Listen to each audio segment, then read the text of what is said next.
যা চীনের পর পৃথিবীর দ্বিতীয় সর্বোচ্চ সৈন্যের অধিকারী দেশ। তবে ভারতের সেনাবাহিনীর একটা বড় অংশ তাদের অভ্যন্তরীণ নিরাপত্তায় নিয়োজিত আছে। কাশ্মীর, মধ্যপ্রদেশ এবং পূর্বাঞ্চলের 7টা রাজ্যের, যাদেরকে আমরা সেভেন সিস্টার হিসেবে জানি, সেখানকার বিদ্রোহীদের দমন করতে ভারতীয় সেনাবাহিনীর একটা বিশাল অংশ সেখানে নিয়োজিত আছে। আর তাদেরকে সেখানে থাকতেই হবে, তা না হলে সেভেন সিস্টার সহ আরো বেশ কিছু রাজ্য বিভক্ত হয়ে যাওয়ার প্রবল সম্ভাবনা আছে।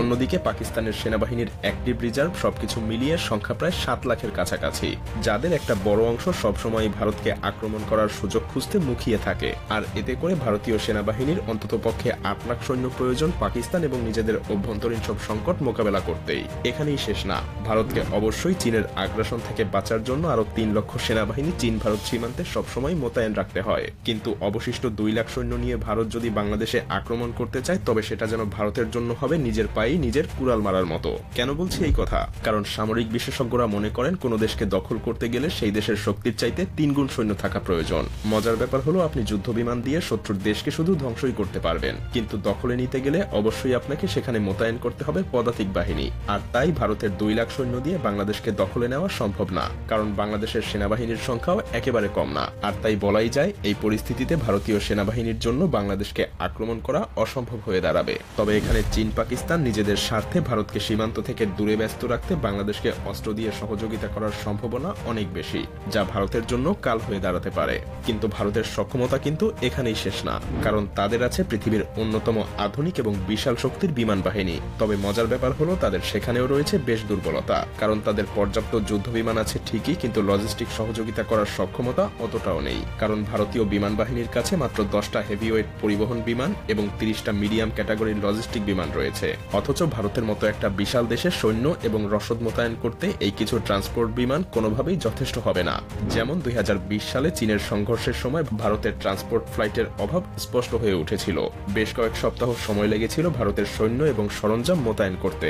এর ফলে বাংলাদেশের বিরুদ্ধে যুদ্ধ করতে গেলে ভারতের বিমান বাহিনীর লজিস্টিক ফ্লাইট কোনো বড় ভূমিকা পালন করতে পারবে না। তবে ভারতীয় বিমান বাহিনীর কাছে প্রায় সব মিলিয়ে 500টা যুদ্ধ বিমান আছে, এবং এতে কোনো সন্দেহ নেই এত সংখ্যক বিমান দিয়ে তারা অল্প কিছু সময়ের মধ্যেই বাংলাদেশকে ধূলিসাৎ করে দিতে পারে। কারণ বাংলাদেশের কাছে এমন কোনো শক্তিশালী যুদ্ধ বিমান নেই যা ভারতীয় ফাইটার জেটগুলোকে মোকাবেলা করতে পারবে। সেই সাথে নেই তেমন কোনো শক্তিশালী আকাশ প্রতিরক্ষা ব্যবস্থা। তবে এখানেও ভারতের জন্য বিপদ রয়েছে, কারণ ভারতের বেশিরভাগ যুদ্ধ বিমান কাউন্টার স্ট্রাইক মিশন পরিচালনা করতে সক্ষম না। হ্যাঁ, ভারতের কাছে আছে 270টা SU-30, এছাড়াও MiG-21 এবং জাগুয়ার ফাইটার জেট। কিন্তু মজার ব্যাপার হলো, এগুলো বর্তমানের আধুনিক যুগে কিন্তু বেশ পুরনো মডেল।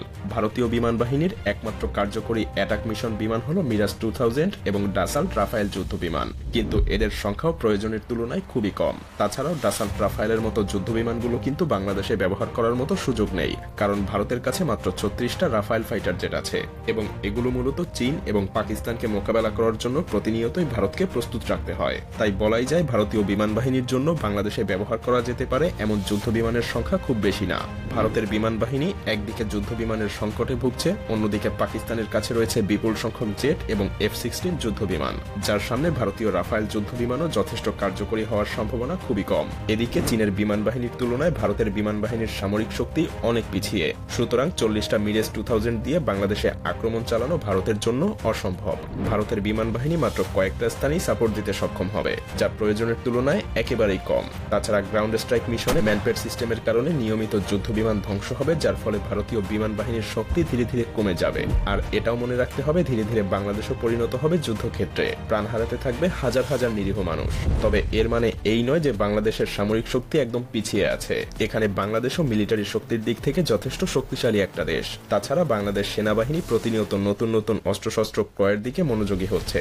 সেই সাথে আপনাকে এটাও মনে রাখতে হবে, বাংলাদেশ সেনাবাহিনী বর্তমানে দক্ষিণ এশিয়ার 3য় বৃহত্তম শক্তিশালী বাহিনী, এবং এই বাহিনী দেশের যে কোনো বিপদের সময় নিজেদের সবকিছু দিয়ে লড়াই করতে প্রস্তুত। এমনকি এটা বললেও ভুল হবে না যে বাংলাদেশ সেনাবাহিনীর পেশাদারিত্ব এবং দক্ষতা ভারতীয় সেনাবাহিনীর চাইতে অনেক এগিয়ে, কারণ বাংলাদেশ সেনাবাহিনী এখন পর্যন্ত পৃথিবীর 43টা দেশে প্রতিনিয়ত যুদ্ধ করার অভিজ্ঞতা লাভ করছে। বিপরীতে ভারতীয় সেনাবাহিনীর যুদ্ধের অভিজ্ঞতা আন্তর্জাতিকভাবে খুবই সীমিত। বাংলাদেশ সেনাবাহিনী জাতিসংঘের অধীনে প্রায় অর্ধশতাধিক দেশে সরাসরি যুদ্ধের অভিজ্ঞতা অর্জন করেছে। এতে তাদের দক্ষতা এবং অভিজ্ঞতা ভারতীয় সেনাবাহিনীর চাইতে অনেকটা বেশিই বলা যায়। তাছাড়া পেশাগত দক্ষতার পাশাপাশি বাংলাদেশ সেনাবাহিনী অত্যাধুনিক সমরাস্ত্র ক্রয়ের দিকেও ধাবিত হচ্ছে। বিশেষ করে বিভিন্ন আগ্রাসন মোকাবেলায় বাংলাদেশ পৃথিবীর বিভিন্ন দেশ থেকে যুদ্ধ ট্যাঙ্ক, যুদ্ধ বিমান এবং অন্যান্য সমরাস্ত্র সমরাস্ত্র সংগ্রহ করছে, যা বাংলাদেশের নিরাপত্তা ব্যবস্থা আরও মজবুত করবে। এমনকি বাংলাদেশ তুরস্কের কাছ থেকে বেশ কিছু সংখ্যক বর্তমান পৃথিবীর সবচাইতে অত্যাধুনিক ড্রোন বায়ারাক্তার TB2 কিনেছে। আরও কিছু সংখ্যক কেনার জন্য চুক্তিও করেছে, যার মাত্র 50টা দিয়েই ইউক্রেন হাজার হাজার রাশিয়ান যুদ্ধযান ধ্বংস করেছিল। সেই সাথে সমরাস্ত্রের উৎপাদন বাড়ানো এবং বাইরের দেশ থেকে আধুনিক অস্ত্র ক্রয়ের মাধ্যমে বাংলাদেশ সেনাবাহিনী আরও শক্তিশালী হওয়ার চেষ্টা করছে। 2030 সালের মধ্যে এই সমস্ত নতুন অস্ত্র বাংলাদেশ সেনাবাহিনীর বহরে যুক্ত হবে, যা বাংলাদেশকে এক নতুন উচ্চতায় পৌঁছে দিবে। তাছাড়াও বাংলাদেশের সেনাবাহিনীর কৌশলগত শক্তি বৃদ্ধি করতে সবচাইতে গুরুত্বপূর্ণ পদক্ষেপগুলোর মধ্যে একটা হলো অ্যাম্ফিবিয়াস ট্যাঙ্ক।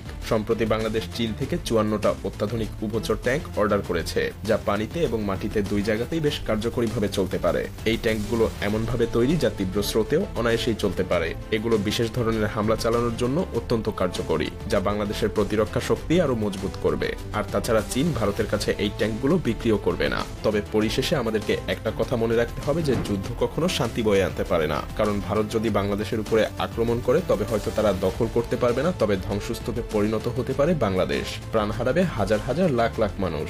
এমনকি ভারতের জন্যও রয়েছে অশনি সংকেত, কারণ বাংলাদেশের সাথে যুদ্ধে ব্যস্ত থাকলে চীন এবং পাকিস্তান অবশ্যই ভারতীয় মানচিত্রে আক্রমণ করতে দ্বিধাবোধ করবে না। আর সেভেন সিস্টার আলাদা হওয়ার জন্য তাদের নিরস্ত্র আন্দোলনকে হয়তো সশস্ত্র আন্দোলনে পরিণত করতে পারে। এমন ভয়াবহ কিছু হলে দুইটা দেশই ক্ষতিগ্রস্ত হবে। আর তাই প্রতিবেশী দুইটা দেশের জনগণের উচিত এমন কোনো উস্কানিমূলক কার্যক্রম না করা যাতে দুই দেশের মধ্যে বন্ধুত্বপূর্ণ সম্পর্কের পরিবর্তে শত্রুতার সৃষ্টি হয়।